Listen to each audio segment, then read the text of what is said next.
আমি কিন্তু সব ধরনের আলোচনা করি, আকীদার আলোচনা করি, আমলের আলোচনাও করি, এমনভাবে আলোচনা করি যেন ফিতনাও দমন হইল, মানুষ পাশাপাশি নেক আমলও শিখলো। এইভাবে আমি কথাগুলি সামনে নিয়ে আসি। আপনারা কি আরো কিছুক্ষণ আলোচনা শুনবেন? ইচ্ছা আছে আপনাদের? এরপরে মনে করেন হ্যাঁ, রাত মাত্র শুরু হয়েছে, দেখছেন কি পাওয়ার নিয়ে বইছে।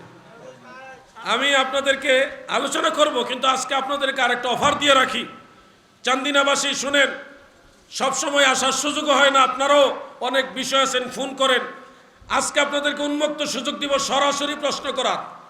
কিন্তু আমার অনুরোধ হলো, যা কিছু বলার এখানে বলবেন। আলাউদ্দিন জাহাদি চলে গেলে কোনো সমালোচনা চলবে না। প্রশ্ন করলে কাগজে লিখে দিতে পারেন, না হয় আপনি আসেন, আপনাকে সরাসরি সম্মানার্থে প্রশ্ন করার সুযোগ দিব। শুধু প্রশ্ন করবেন, কোনো রাজনৈতিক বিষয়ে এখানে কথা বলা যাবে না। ডাইরেক্ট ঘোষণা দিয়ে রাখলাম, আমরা সুন্নিরা নিজেদের বানানো স্বপ্নে পাওয়া দল করি না, সুন্নিরা মদিনাওয়ালার দল করে, ঠিক কিনা বলেন?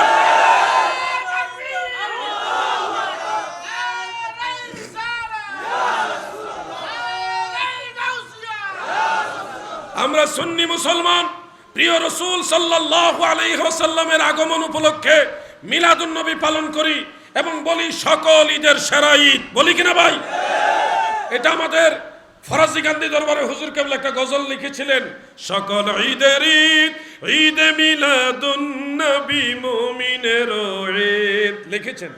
আমাদের সুন্নি মুসলমানরা বলে সবচেয়ে বড় ঈদ হলো আমাদের জন্য রাসূল পাকের মিলাদের ঈদ। কিন্তু আমরা দেখেছি এই দেশে নব্য ওয়াহাবি যারা কিংবা যারা বিপদগামী, তারা বলে এই যে সকল ঈদের সেরা ঈদ, এটা নাকি ভুয়া, এটা বলে কোনো কিতাবে নাই। আরে ভাই, আপনি বলেন আমার জানা নাই, আপনি জানেন না, আপনার দুর্বলতা প্রকাশ করেন। আপনি বলেন যে কারো জানা আছে কিনা। আমরা সুন্নি আলেম যারা আছে, আমরা জানা থাকলে আপনাকে জানাবো।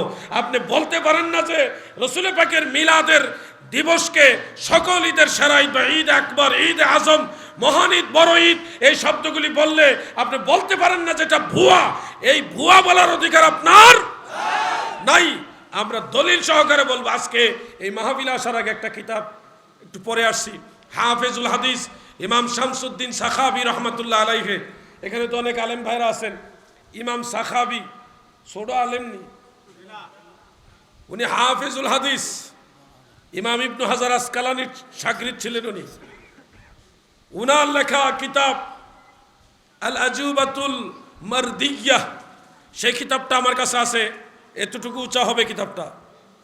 সেখানে স্পষ্ট উল্লেখ রয়েছে, এবং হাফিজুল হাদিস ইমাম আবুল খায়ের ইবনে জাজারি রহমতুল্লাহ আলাইহি, উনিও একজন হাফিজুল হাদিস। উনি ইমাম ইবনু হাজার আসকালানির একটু সামান্য আগের মুহাদ্দিস, আগের ইমাম।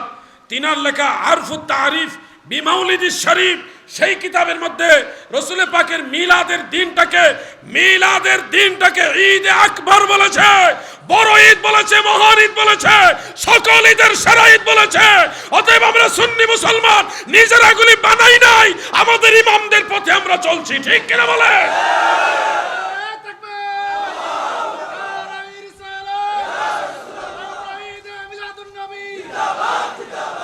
আপনি বলবেন জায়েজ না, আপনার এই কথারই কোনো দলিল নেই, আপনি কিতাবুল আন্দাজ দিয়ে চলেন।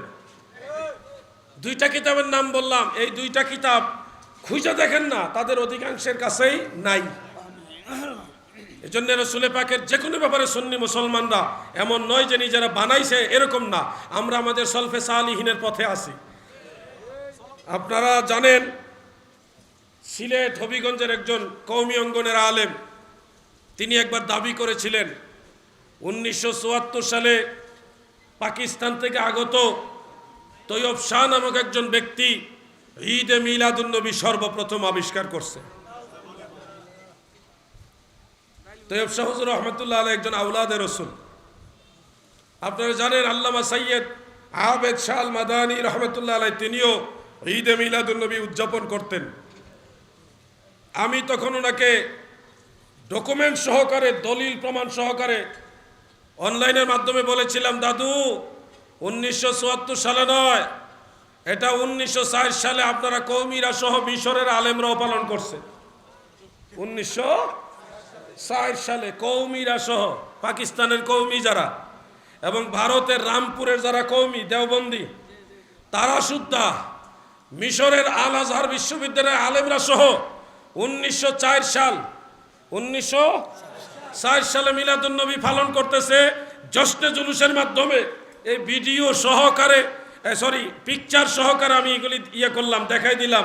এবং ভারতের আলেমরা গত কয়েক বছর ধরে যে জশ্নে জুলুস করতেছে এগুলির ভিডিও চিত্র আমি প্রকাশ করলাম। তো এরপরে আর উনি জবাব দেন নাই। এটাই তাদের নীতি। ভুল স্বীকার করবে না, জীবনও ভুল স্বীকার করবে না। আর আজকে আপনাদের বলে দিচ্ছি, প্রিয় নবীজির বেলাদত মিলাদুন নবী এটা বাংলাদেশ, ভারত, পাকিস্তান আবিষ্কার করা হয়নি। মিলাদুন নবীর দিনকে ঈদের দিন হিসেবে গ্রহণ করেছে খুদ মক্কা মুকাররমা আরবের মুসলমানেরা। তার দলিল আরফুত তারিফ বি মাউলিদিস শরীফ, সেই কিতাবে হাফিজুল হাদিস ইমাম ইবনু জাজারি রহমাতুল্লাহ আলাইহি উল্লেখ করেন। তিনি বলেন 792 হিজরিতে আমি মক্কা মুকাররমায় গেলাম। কত হিজরি? 792 হিজরি। তার মানে আজ থেকে প্রায় 750 বছর আগে বা 700 বছরের মতো আগে তিনি ওখানে গেলেন। গিয়ে দেখেন আরবের মুসলমানরা রবিউল আউয়াল শরীফে, আমরা তো একদিন মিলাদুন্নবী পালন করি, আরবের মুসলমানরা পুরো মাস ব্যাপী মিলাদুন্নবী পালন করছে। এবং তারা সবাই মিলাদের দিনটাকে ঈদের দিন হিসেবে গ্রহণ করেছে। আমি এই দলিলটা যখন প্রকাশ করেছি তখন অনেক আলেমরাই অন্য ঘরানার হলেও ওনারা মানে চুপচাপ, যে ঘটনা কি রে, তাহলে তো এটা ভারতের মুসলমানরা বানায় নাই, এটা তো আরবের মুসলমান থেকে আসছে। একটা উসুল মনে রাখবেন, আস-সাবিতু বিল উরফে কাস-সাবিতিন নাস। এটা উসুল, এই উসুলের কাছে সব ওয়াহাবিরা ধরা। এই জন্য তারা এই উসুল বলে না। আস-সাবিতু বিল উরফে কাস-সাবিতি বিন নাস। যখন উরফান মুসলিম মিল্লাতে উলামায়ে কেরাম সহ সবার মাঝে একটা বিষয় সাবিত হয়ে যায়, প্রমাণিত হয়ে যায়, তখন এটা শরীয়তের নস সাবিতের মতোই গ্রহণযোগ্যতা পেয়ে যায়। এই জন্য ভাই আমার, রাসূল পাকের মিলাদের দিনকে ঈদ হিসেবে সারা পৃথিবীর মুসলমান উরফান গ্রহণ করেছে। কেউ যদি মনে করে এটা ভুয়া ঈদ, মানুষের বানানো ঈদ বা মন গড়া ঈদ, আমরা মনে করব সে নিজেই ভুয়া। সে কি নিজেই ভুয়া।